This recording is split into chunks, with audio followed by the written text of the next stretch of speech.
Okay, and welcome to ROpocalypse now. Getting a lot of feedback here.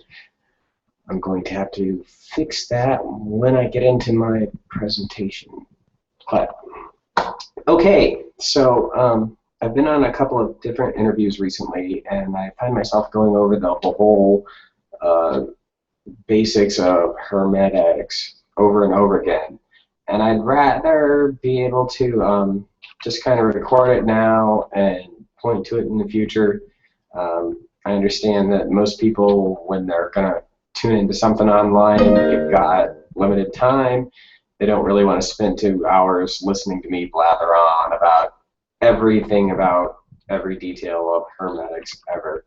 So I'm going to put together a series of presentations. Basically, if you want more information, it's in the Blackwork courses, but just something I can point to in a hurry that I can show people, you know, when I'm in, I don't know, just so I don't have to say it every time that I'm anywhere. So, okay, I put together a presentation. We're going to be going over that here shortly. I will turn that presentation on. This is part one, I guess. I don't know, some part of a series of X number of presentations on the basics of hermetics. And yeah, today we're going to talk about the origin myths in the whole hermetic process. And as soon as I can find my presentation here, of course it's not here. Nope, nope, nope, nope, nope, nope.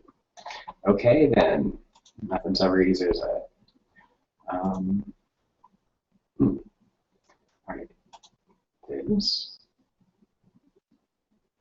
Okay, I know how to do this. All right, so I have to open up the presentation in a different place than I had it open already. This wonderful machine, this Google thing, isn't letting me flip over to the window I had open, so I'll know better to make sure that it's here in the future. Okay, so I gotta go here. That's not it. There. Alright, so this and that, I believe. Okay, who are you? This is the first question. In hermetics, there's a real reason that we do all this stuff.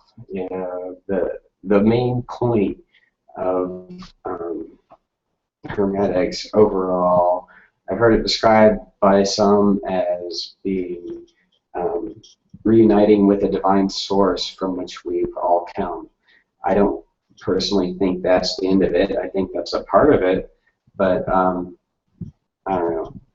And the Neoplatonic approach to things, the hopefully you're still seeing my shared screen and not something else, but yeah, if you are, I'm sorry. I'm going to turn down my volume here. Okay. All right. So hopefully you're still hearing the output where it's supposed to be, but if not, I apologize. All right, so okay. Who are you? Hermetics is the great work, the whole thing that we're doing here. It's all about moving from where you are today to where you want to be when everything is said and done. You want to be more powerful. You want to be able to utilize your full potential, whatever it is to you, whatever you understand the great work to be when you begin. because I promise you, as you go along through this process, you're going to have a better understanding, and you're going to know more of what you're actually working towards as you go along. It's why they call it a mystery, I guess. You know, what you're after when you come through the door isn't necessarily what you find on the inside of things. But it's all good. It's totally worth it. And in the end, you find out that you do have, anyway, you find what you were looking for, but by then it might not be as important to you. So, you're moving through the great work. The first thing you have to do is answer the question, who are you? Some could say, and Agrippa is among them, who have argued that the point of the whole great work is really all about discovering who you are and reclaiming your full potential. You know, we're pretty awesome as human beings. So, okay, so let's just go ahead and get started on this. Within Hermetics, the Hermetic cosmology, there's certain source material that we work from. There's a documented creation myth that is not really well known. I mean, and by that I mean Donald Michael Crick didn't talk about it in Modern Magic, but you know, there are things beyond that which has been published by Llewellyn in, you know, somewhere. So within Hermetics, we have some actual core doctrine, some core texts that serve basically the same purpose as the Bible. You know, Genesis tells Christians and Jews and anybody else that adopts the Bible as the core of their belief system where they came from, who they are, what they're here for. It provides a framework that the law makes sense in, you know, the whole Ten Commandments. It explains why we're here. In Hermetics, we learn a lot about, in popular documentation, about different aspects of what Hermetic can do, Hermetic teachings can do, and what Hermetic practices can accomplish. But there's not a lot of mention of the fact that Hermetics was originally like a religion. You know, it competed with Gnosis and Gnosticism and Christianity in the 1st through 3rd centuries, and it was a real religion. You know, the Hermeticists wrote texts, they wrote gospels, they wrote advice and letters, epistles, all kinds of things that were designed to help mystics accomplish their goal. And the goal that they were actually trying to accomplish was the reclaiming of your divine stature. A lot of the core of Hermetics is basically a manifestation of Neoplatonics. Neoplatonism is a system of beliefs that followed Platonism. It was popular in the 1st through 3rd centuries, of course. It pops up in the Bible. The entire Hermetic system is based on it. It's, you know, it traces itself back to Plato. In the slide here, I mentioned Plato's Timaeus dialogue. That's the Platonic dialogue that actually has a creation myth in it. Timaeus explains that we were all created by the good. It talks about the source of us all.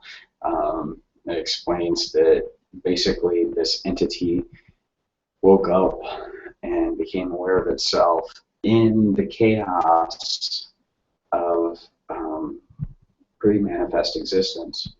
And as it went around the blobs of chaos, it formed the universe that we have. It distilled the 4 elements from the big mess of everything. It created the world that we have.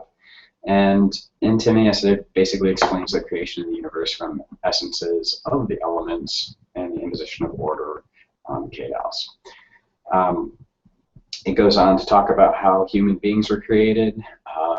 it talks about mingling the remains of the elemental essences that were used to create the universe in a cup. And then those essences were taken up.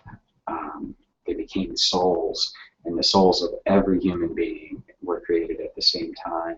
And this workman, the good, he took everybody up to their own personal star and revealed to them what their entire existence was going to be about, you know. And I think that's kind of a pretty beautiful thing. And when you go on in your studies to Crowley, I think no hermeticists can actually consider themselves a modern hermeticist without reading some of the things that Crowley's written. When you read through some of his philosophies, one of the things he points out is that we're all stars. You know, every man and every woman is a star. He wrote a poem about one star in sight. It explains kind of the way he his whole take on hermetics is about keeping that one star in sight, reclaiming it, attaining it, and understanding that you are a star, and you get to project life into the universe and your world that you experience.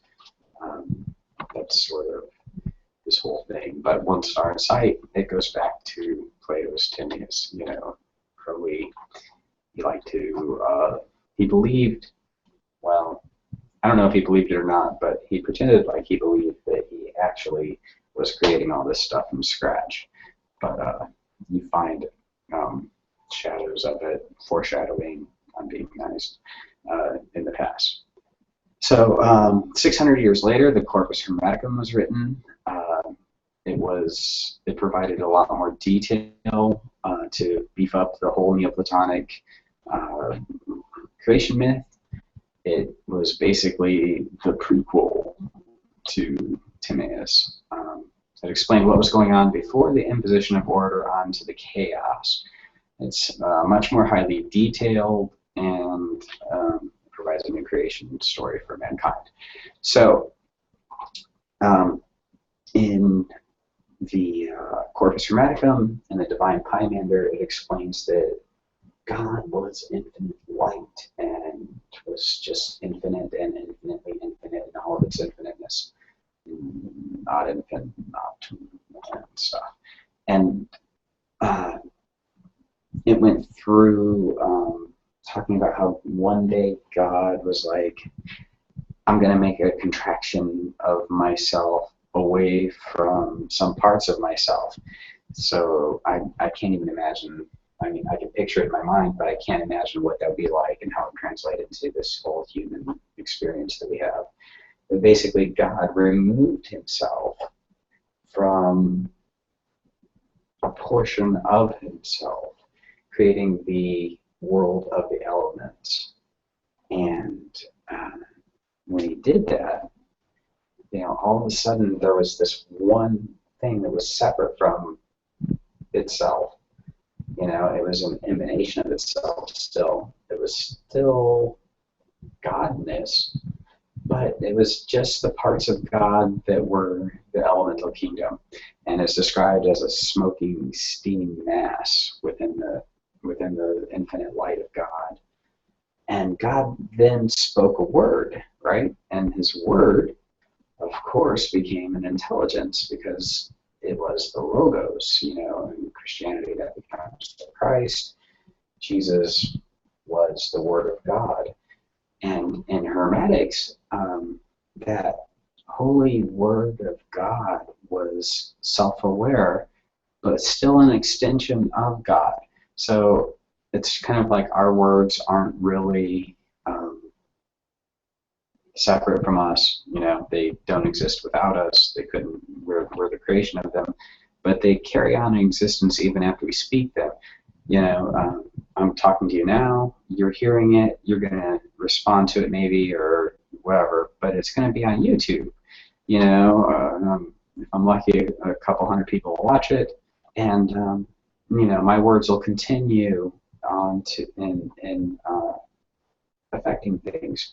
One of the things when I was a tech writer, I focused on trying to train my salespeople to understand that their proposals were the most important thing they could spend their time on, because the proposals were going to go on to meet people that the salesman would never meet. You know, the salesman gets to meet people who get to vote on the final outcome and the final purchase of the materials, but they don't get to actually submit, they don't get to talk to the CEOs themselves, they don't get to do their presentation.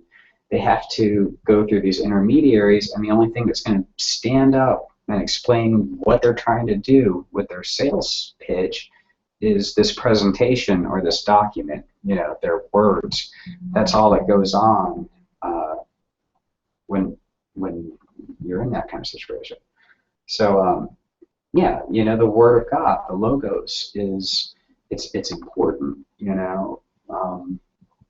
Anyway, in Hermetics, the Logos is the it actually has an awareness. And the Divine Pymander talks about how the Logos consubstantiated with a workman. So basically, the workman then set about creating the universe as we know it. And that's basically where Timaeus picks up, is when the workman and Timaeus become self-aware. That represents in the Pymander when the word consubstantiates with the workman. And then it goes through and it sets up order in the material world. And the Pymander talks about how when the Holy Word approached the physical world, it automatically was ordered into layers of fire, air, and earth and water. That's important later, so you have to remember that there's a sphere of matter in the infinite light of God, that the Spirit of the Lord, the Word of the Lord, is hovering over, sort of like in Genesis when you read about how the Spirit of the Lord hovered over the waters. And it's fiat. Anyway, hang on, my throat's dry. Okay. All right, so then the story kind of runs parallel to Timaeus for a while until it gets to the part where human beings are created. It doesn't, the cup disappears, there's no more mention of the one star in sight. The workman doesn't take the souls of people up into their stars. They were the creation of the elemental kingdom at all. It goes back to the source of the word, the source of the seven governors. Oh, and by the way, the seven spheres were created in between the speaking of the word and the ordering of the physical world. Anyway, that becomes important later. After all these things have been created through the Word of God, including the seven heavens, the seven intelligences of the seven planetary spheres, the ordering of the material world and the four elements, the awakening of the Spiritus Mundi, the intelligence of the material world. After all those things have happened, God is like the source. You know, the original source, the good, is like hanging out and he's like, okay, now I manifest within my creation. So he created the first human being. The translation is always man, of course, but it was a genderless entity. It was the spirit of humanity. The first human being was a manifestation of God that was made in God's image. This is important. The Logos was not made in God's image. The governors of the seven planetary spheres are not made in God's image. The Spiritus Mundi, the spirit of the material world, is not made in God's image. Only the first human, which was created a divine, immortal spirit, was made in the image of God. And this matters, and you know it matters because first thing the human does is it starts wandering around the world, the universe, the creation. And it's like it comes to the seven spheres. And okay, I'm ready to go to the next slide. Okay, humanity comes to Earth. All right, so humanity is made in God's image. The Corpus Hermeticum is different from a lot of creation myths in that human beings were not created as servants. They weren't created and put in a garden where they failed. There's no original sin. It talks about the descent of matter, and you got to remember, hermetics was contemporary with the whole, what do you call it, the Gnostic belief that all matter was evil, and the fall to matter was the fall to sin, where everything was, you know, shit. But yeah, the hermetic creation myth doesn't involve any sin, doesn't involve a fall. It's not about falling. So, well, I mean, there is a fall. But anyway, the Hermetic story tells the story of man's descent through the heavens. He goes down through the seven heavens.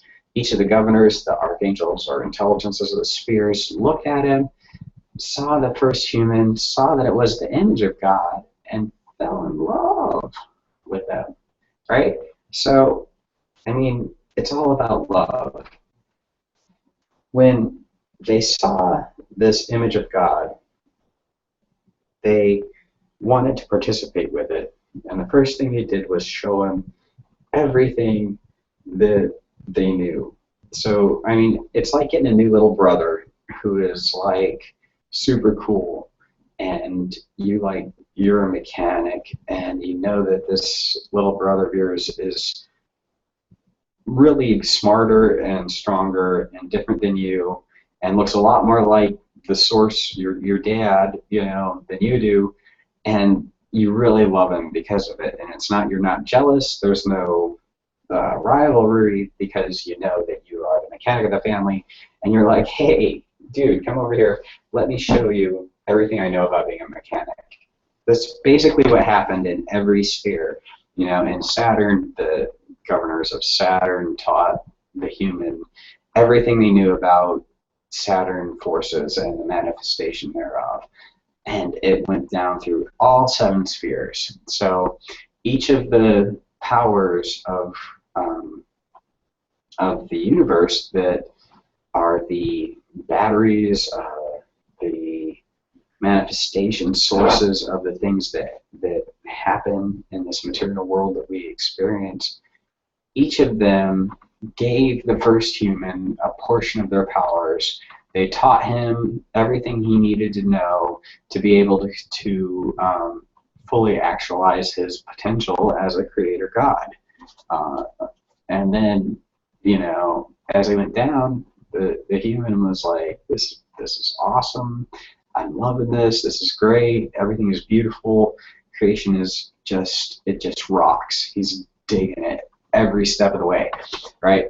So he goes down and he sees the material world down below, and he's like, what's that? And they were like, and that's where all the forces that we represent are manifested through the four elements, and it's really cool, and that's the material world, and that's really where we stop, because we're the immortal, we're the essence, we're the divine natures of the seven forces of creation and manifestation.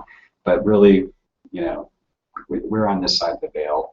If you want to go down there, you know, maybe you can do it, but that's not us. That's not what we're about.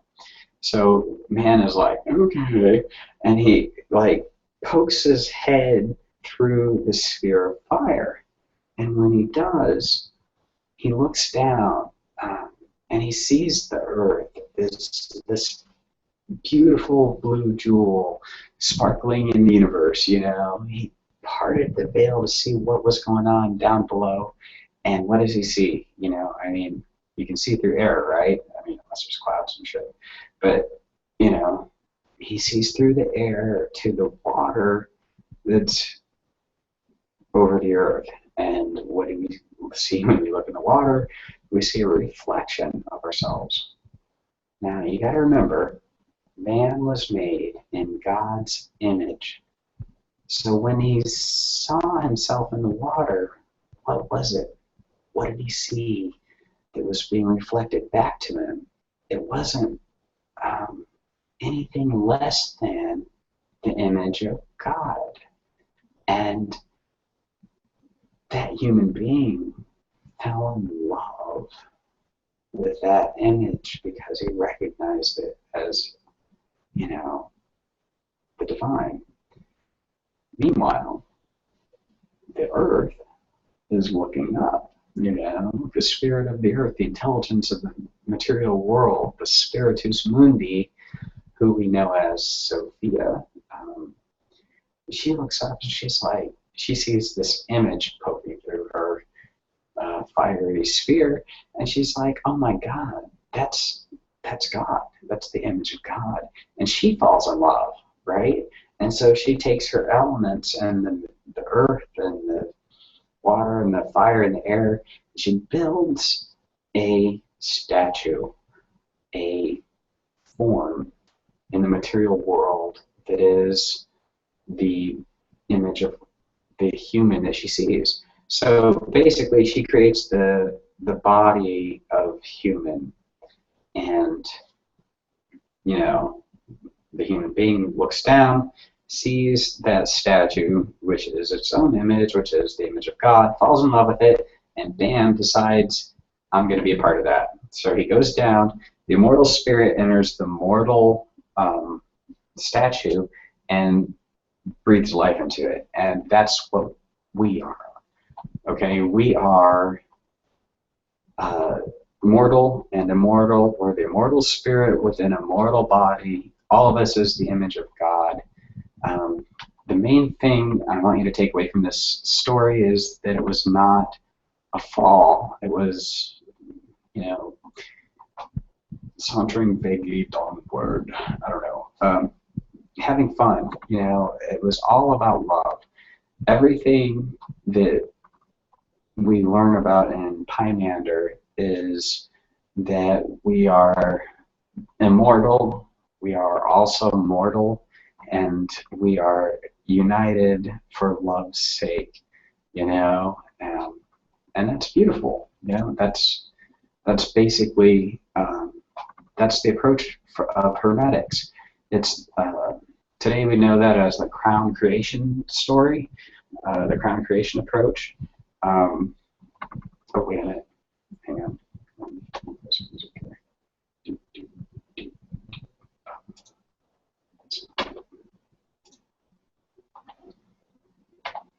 All right. This will be right back.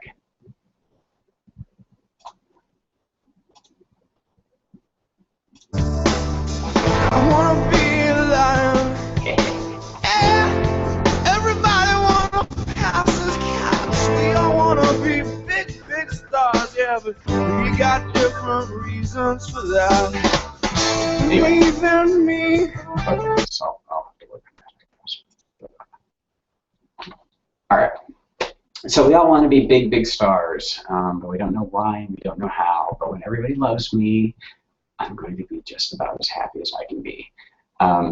Being a crown creation is sort of summed up in that particular part of the song. It differs from other approaches to magic in like the Legaton's Goetia.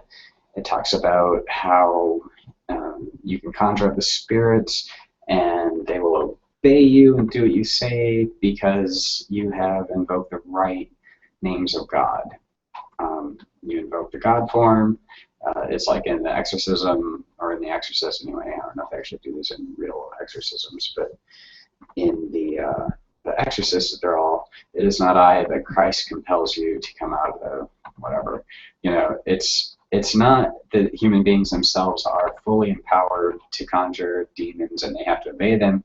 It's not that. It's that God gave them a ring, or Christ within them is actually compelling them. You know, human beings themselves are lower than the demons that are conjuring up and everything. But, you know, because we know the secret passwords, we know how to say the name of God like nobody else does, you know, we can borrow that authority and we can make the demons do what we want temporarily because of that.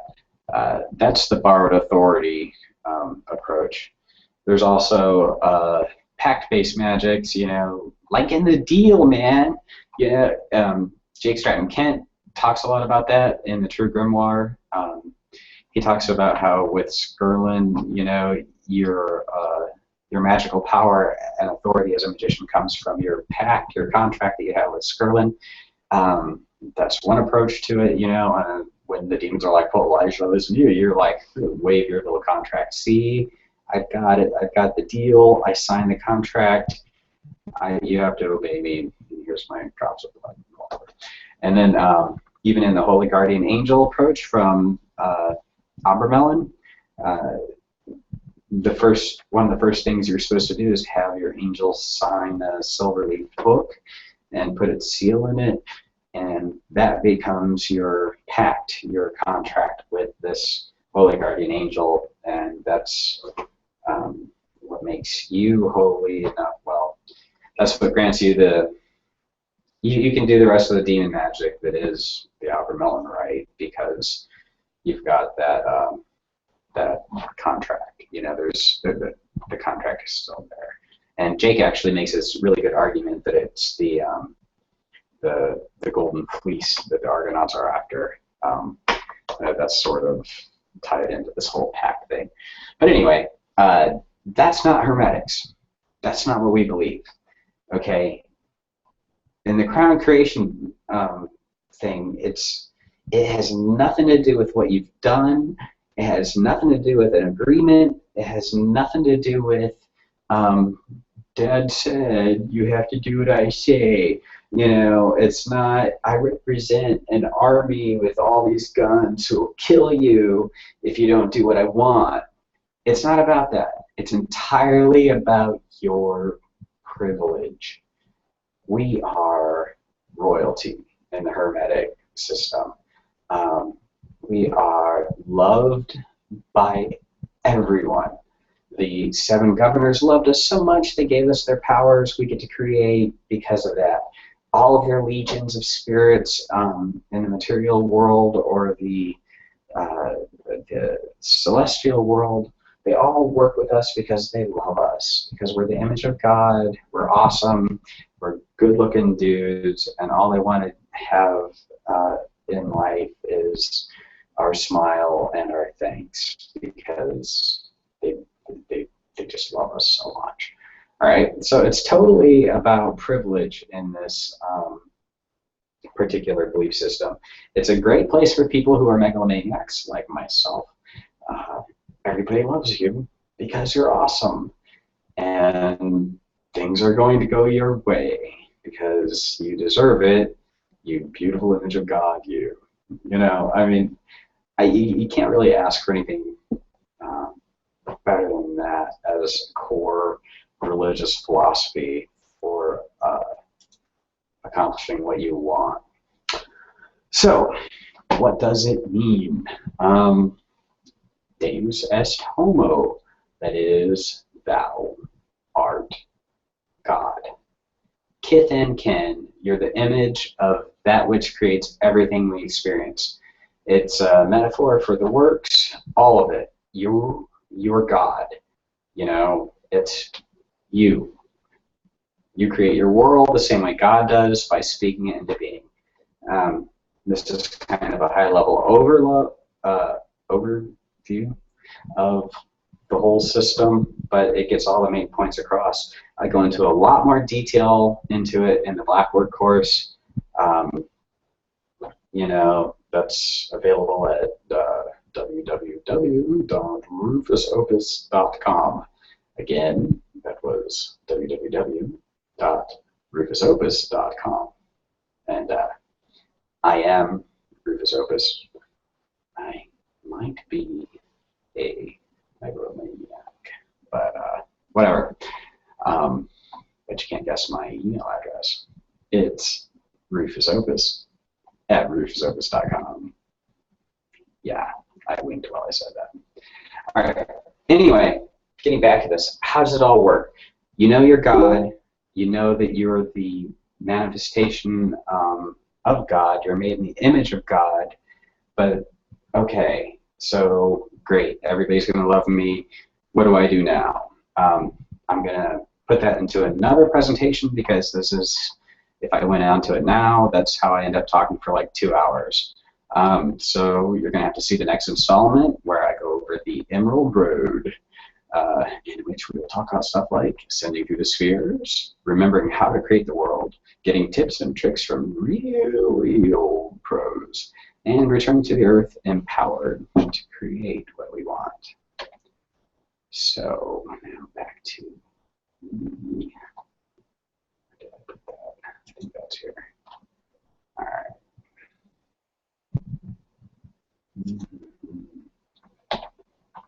Okay. How do I turn off sharing? Oh, that was easy. Okay, so I'm going to wrap things up. That was kind of fun. You know, I think I might have rambled a little bit much. Tried to cram all of the origins of creation into about 6 slides, and maybe was it an hour and a half? I'm sorry.